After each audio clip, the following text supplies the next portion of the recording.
میرا جینا میرا مرنا الہی تیری خاطر ہو، میرا جینا میرا مرنا، جس میں تواضع، عاجزی، فنائیت، اللہ کا دھیان، آخرت کا استحضار، یہ جتنی کیفیات سے متعلق آپ نے واقعات سنے، یہ ساری چیزیں ان حضرات کو کتابیں پڑھ پڑھ کے نہیں ملی۔ کتابیں تو ہم بھی پڑھتے ہیں، آپ بھی پڑھتے ہیں، یہ کیفیات ان کو اپنے اکابر کی صحبت سے ملی تھی۔ جن اکابر کی صحبت ان کو نصیب ہوئی تھی، یہ ان کے اندر کی کیفیات تھیں، جس میں سے کچھ حصہ ہمارے ان بزرگوں کو حاصل ہوا۔ ہمارے نبی کا ارشاد ہے کہ اونٹوں والوں میں کینہ ہوتا ہے، چونکہ اونٹ میں کینہ ہوتا ہے اس لیے اونٹ چرانے والوں، اونٹ پالنے والوں میں بھی کینہ ہوتا ہے۔ اور آپ فرماتے ہیں کہ گھوڑے والوں میں تکبر ہوتا ہے، چونکہ گھوڑے میں تکبر ہوتا ہے تو گھوڑے پالنے والوں میں بھی تکبر ہوتا ہے۔ بکریوں میں تواضع ہے، بکریاں چرانے والوں میں عاجزی ہوتی ہے۔ اس لیے بہت سے انبیاء علیہم السلام نے بکریاں چلائیں، سب نے تو نہیں چرائیں لیکن بہت سارے انبیاء نے بکریاں چرائی ہیں۔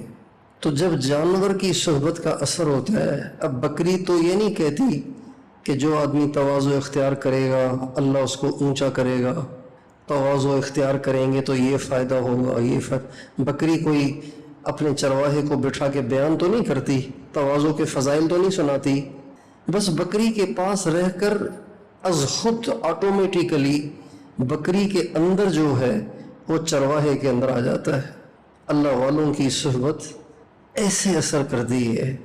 اللہ والوں کی صحبت سے استفادے کے لیے ان کا بیان ضروری نہیں ہوتا، بیان تو اضافی فائدہ ہے، بیان جو ہوتا ہے وہ اضافی فائدہ ہوتا ہے، اصل فائدہ تو ان کے پاس بیٹھنے سے ہو جاتا ہے، اور ان کے پاس بیٹھنے سے جو فائدہ ہوتا ہے وہ غیر شعوری اور غیر اختیاری ہوتا ہے۔ آپ نہیں چاہ رہے ہوتے ہیں کہ آپ کو کچھ فائدہ ہو، اور آپ کو محسوس بھی نہیں ہوتا کہ آپ کو فائدہ ہو، لیکن وہ ہوتا رہتا ہے، ہوتا رہتا ہے، ہوتا رہتا ہے، ہوتا رہتا ہے۔ جب یہ صحبت طول اختیار کر جائے، زیادہ ہو جائے، تو پھر عجیب تبدیلیاں رونما ہوتی ہیں۔ صحبت کی وجہ سے عجیب تاثیر رکھی ہے اللہ تعالیٰ نے صحبت میں، اور یہ صحبت صرف اچھی مؤثر نہیں، بری بھی مؤثر ہے۔ صحبت مؤثر ہے، اچھی بھی بری بھی۔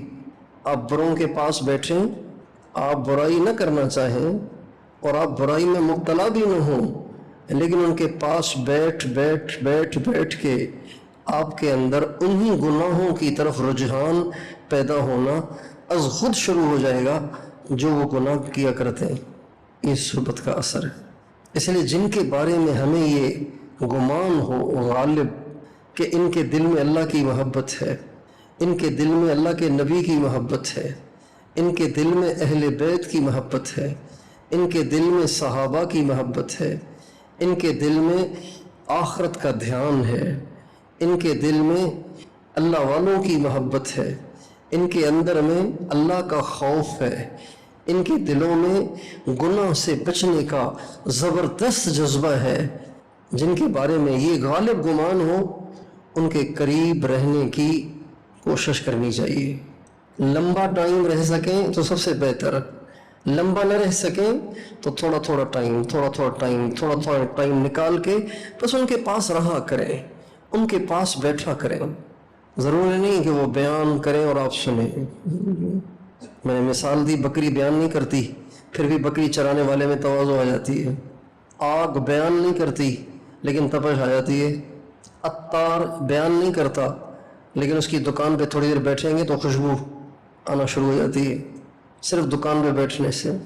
اس لیے ہمیشہ یہ ذہن ختم کریں کہ ہم جس اللہ والے کے پاس جائیں وہ بیان کرے ہم سنیں، نہیں، بس ان کے پاس بیٹھیں اور بیٹھیں اور بیٹھیں، اور اپنے دل کو اگر ان سے اصلاحی تعلق ہے ان کے دل کے ساتھ کنیکٹ کر لیں، جوڑ لیں، ان کے دل کو آئینہ سمجھیں اور ان کے آئینے میں اپنے دل کو چیک کریں، تو جو ان میں ہوگا وہ یہاں بھی آ جائے گا۔ بھئی آئینے کے سامنے جو منہ کرے گا تو آئینے میں کیا آ جائے گا؟ وہی آ جائے گا نا۔ آپ آئینے کے سامنے جو بھی چیز کریں گے تو وہ چیز آئینے میں آپ کو نظر آئے گی۔ کہتے ہیں نا مومن کا آئینہ ہوتا ہے۔ آپ اپنے دل کو آئینہ بنا کر سچی توبہ کر کے، آئینہ بنا کر یعنی سچی توبہ کر کے ان کے دل کے سامنے کر لے، تو جو وہاں ہوگا وہ یہاں بھی نظر آئے گا۔ یہ تقوی اور یہ توکل اور یہ اللہ سے محبت اور یہ آخرت کا استحضار اور یہ دنیا سے بے رغبتی اور حضور اکرم صلی اللہ علیہ وسلم کی طرف دل کا کھنچا جانا، دنیا کے شوق سے دل ٹھنڈا پڑ جانا، یہ کسی وظیفے کا اثر نہیں ہے، یہ صحبت کا اثر ہے۔ یہ کسی عمل کا اثر نہیں ہے، یہ صحبت کا اثر ہے۔ یہ کسی کتاب کا اثر نہیں ہے، یہ صحبت کا اثر ہے۔ آپ دیوار پہ بہت خوبصورت پینٹنگ کے ساتھ لکھیں پھول، اسے خوشبو آئے گی۔ ایک اعلیٰ درجے کا پینٹر آپ منگوائیں، اپنے گھر کی چاروں دیواروں پہ بڑا سارا لکھوائیں پھول، پھے واؤ پیش پھول لام پیش لو پھول، بہت بڑا بڑا لکھا ہوا ہے چاروں طرف، خوشبو آئے گی۔ تو کتاب سے کیسے صفات پیدا ہوں گی؟ اور آپ گلاب کے پھول کی، آج کل پینا فلیکس کا زمانہ ہے، 4 پینا فلیکس بنوائیں جس پہ گلاب کا بہت بڑا پھول ہو، پوری دیوار پہ چھایا ہوا ہو، چاروں دیواروں پہ یہ پھول کا پینا فلیکس لگوا لیں، خوشبو آئے گی؟ تو تقریر سے کیسے آئے گی؟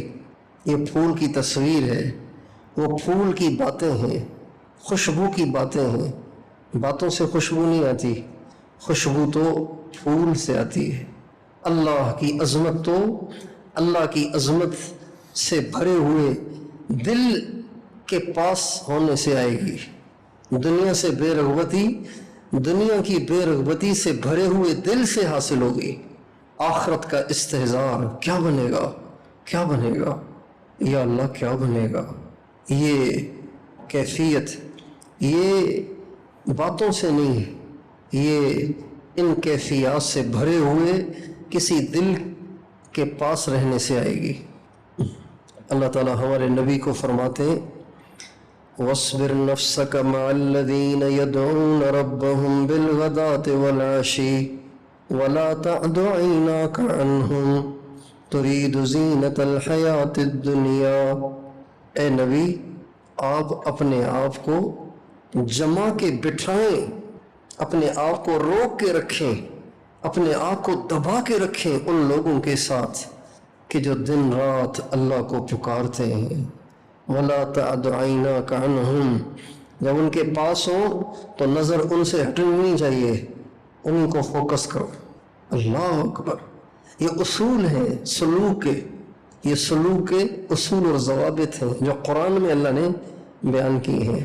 وَلَا تَعْدُ عَيْنَاكَ عَنْهُمْ، اور اپنی نظر کو ان سے آگے پیچھے مت کرو، انہیں کو فوکس کرو۔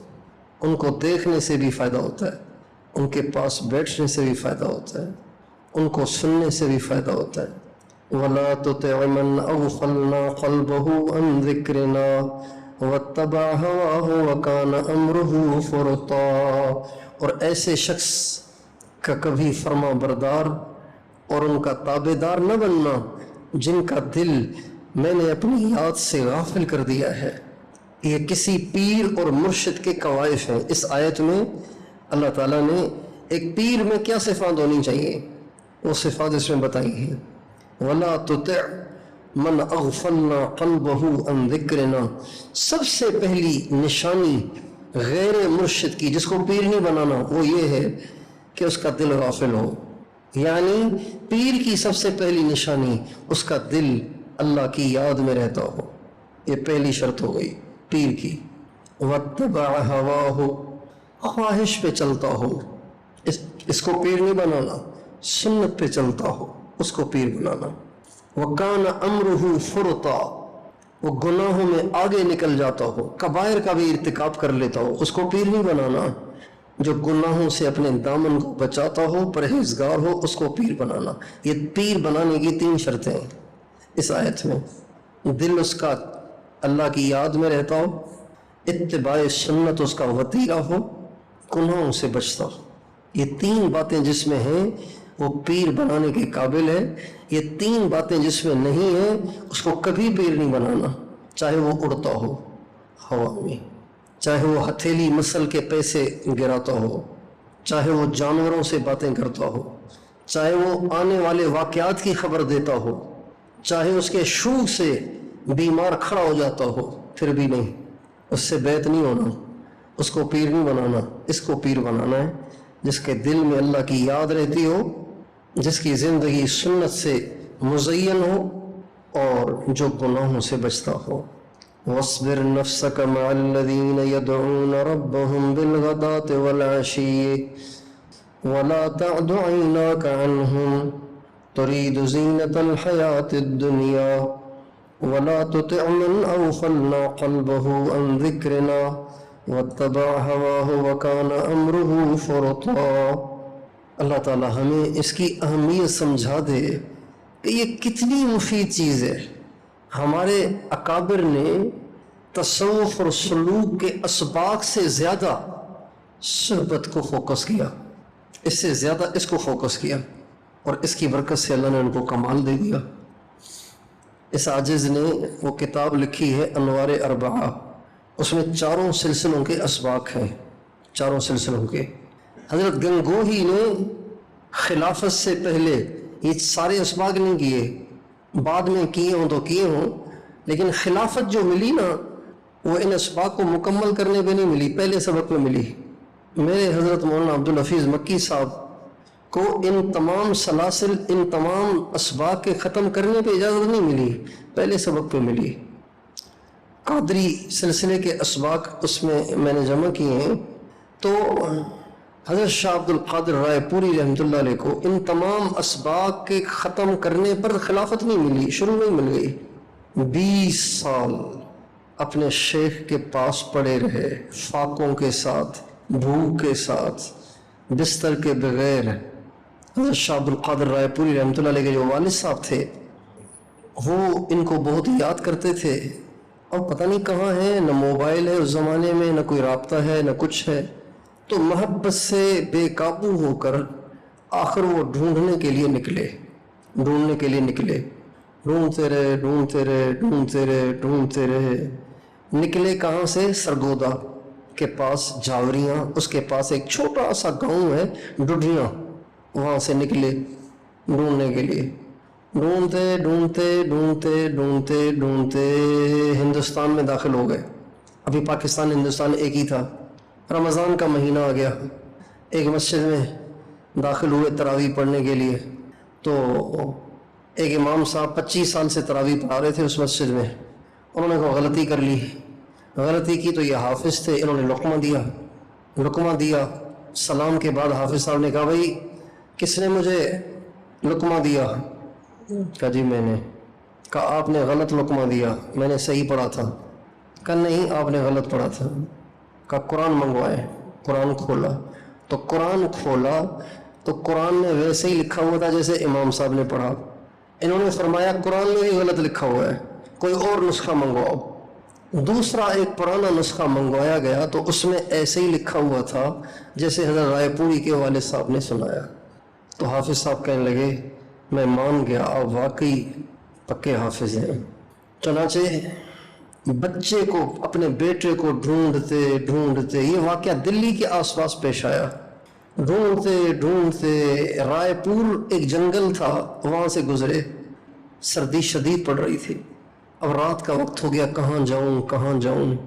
تو ایک چھوٹی سی کچی سی مسجد نظر آئی تو اس میں داخل ہوئے، سردی سے بچنے کے لیے، تھوڑی رات ذرا ٹھنڈک کم ہو جائے پھر نکل کے پھر چلوں گا، بیٹے کو ڈھونڈنا ہے۔ اندر جب داخل ہوئے تو مسجد کے اندر سے ٹھٹھرنے کی آواز آ رہی تھی، جیسے آدمی کانپتا ہے نا تو آواز نکلتی ہے ایسے،